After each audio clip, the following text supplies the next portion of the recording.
Mumbai Tug brought to you by Sunny's World. Pune's Pride Sunny's World, Life in Funshine. Resort weddings, events, restaurants, adventure wellness. Sunny's World, perfect destination for every occasion.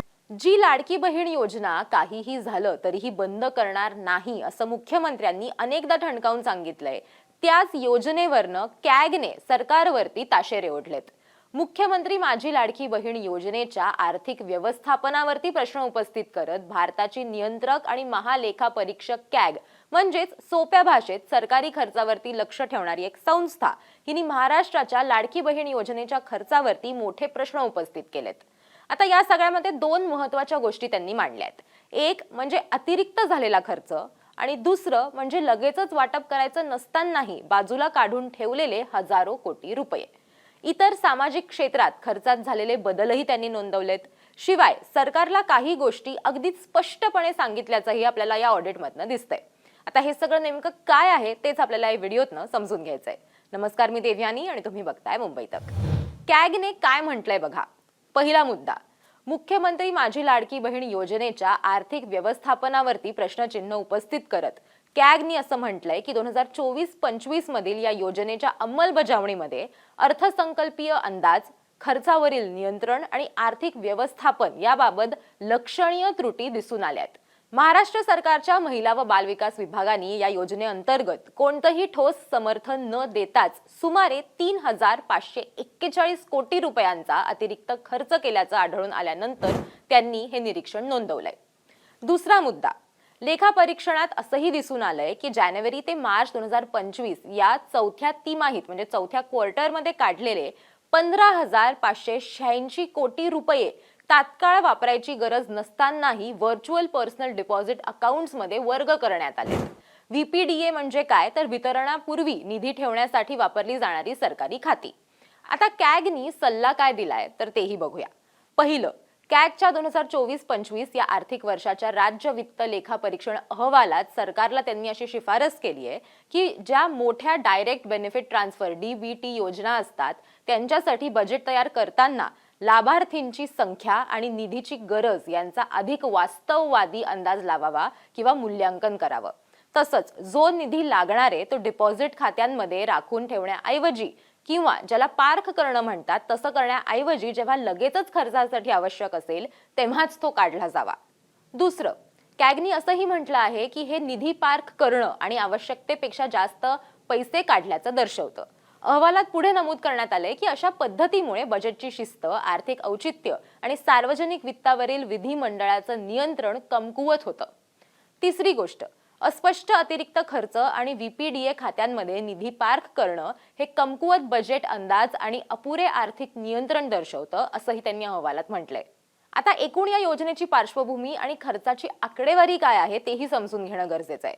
विधानसभा निवडणुकीपूर्वी म्हणजे 28 जून 2024 रोजी सुरू झालेली मुख्यमंत्री माझी लाडकी बहीण योजना तत्कालीन मुख्यमंत्री एकनाथ शिंदे यांच्या नेतृत्वाखाली शिवसेना, भाजप आणि तत्कालीन उपमुख्यमंत्री अजित पवार यांच्या नेतृत्वाखालील राष्ट्रवादी काँग्रेस यांच्या महायुती सरकारनं आणली होती.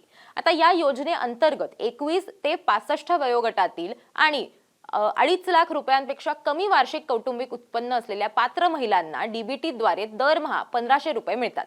ही योजना महिला व बालविकास विभागामार्फत राबवली जाते. आता उपलब्ध निधी किती होता आणि अहवालात नक्की काय म्हटलेलं आहे ते आपण बघूया. अहवालानुसार सरकारने 2024-25 मध्ये पुरवणी मागण्यांद्वारे या योजनेसाठी 26,200 कोटी रुपये जे आहेत ते दिले. याशिवाय लेक लाडकी योजनेतून त्यांनी 3,490.75 कोटी या योजनेकडे वळवले. यामुळे या योजनेसाठी एकूण बघितलं तर 29,693.9 कोटी रुपयांचा निधी उपलब्ध झाला. आता यातून झालेला खर्च बघा.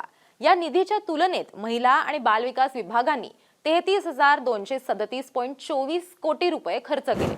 म्हणजेच 3,541.16 कोटी रुपयांचा अतिरिक्त खर्च झाला. या अतिरिक्त खर्चाबाबत विभागाने कोणतेही विशिष्ट कारण दिले नाही असं या अहवालामध्ये नमूद करण्यात आलंय. आता या रिपोर्टमध्ये सामाजिक क्षेत्रावरील खर्चात कसा बदल झालाय हेही त्यांनी याच्यामध्ये नमूद केलेलं आहे. मधल्या काळात सुद्धा आपण अनेक बातम्या बघितलेल्या होत्या की एखाद्या खात्याचा निधी काढून तो लाडक्या बहिणीकडे वळवलेला होता, त्याच्यामुळे मंत्र्यांमध्ये नेत्यांमध्ये नाराजी होती असं सुद्धा आपण ऐकलेलं होतं. पण या अहवालामध्ये सुद्धा काही गोष्टी ज्या आहेत त्या मेन्शन करण्यात आलेल्या आहेत.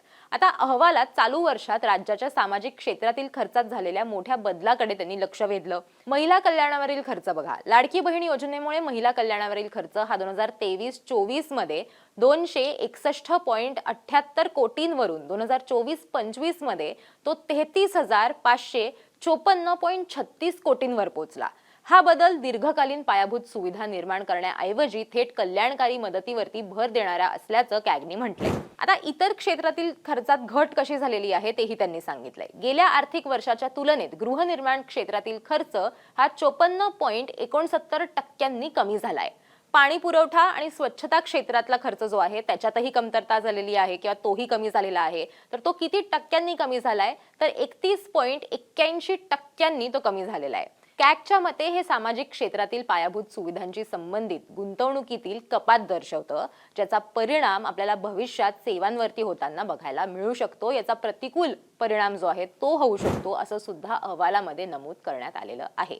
आता या सगळ्या आकडेवारीतनं आणि कॅगनी ओढलेल्या ताशेऱ्यांमधनं आपल्याला सरकारवरती मुळात किती प्रेशर आहे या योजनेचं हे एका प्रकारे लक्षात येतं. आता मधल्या काळामध्ये ज्यावेळेला मुख्यमंत्री देवेंद्र फडणवीस हे मुंबईत बैठकीत आलेले होते आणि त्यांना महाराष्ट्रावरती असलेल्या आर्थिक संकटाबद्दल विचारण्यात आलेलं होतं किंवा प्रेशरबद्दल विचारण्यात आलेलं होतं, तेव्हा त्यांनी हे अगदी स्पष्टपणे सांगितलेलं होतं की लाडकी बहीण योजना आम्ही बंद करणार नाही आहोत, पण आता नवीन कुठली योजना जी आहे ती येणार नाहीये, कारण आम्हाला सुद्धा दिसतंय आणि म्हणूनच नवीन कुठलीही योजना आता येणार नाही असं सुद्धा त्यांनी ठामपणे त्यावेळी सांगितलेलं होतं.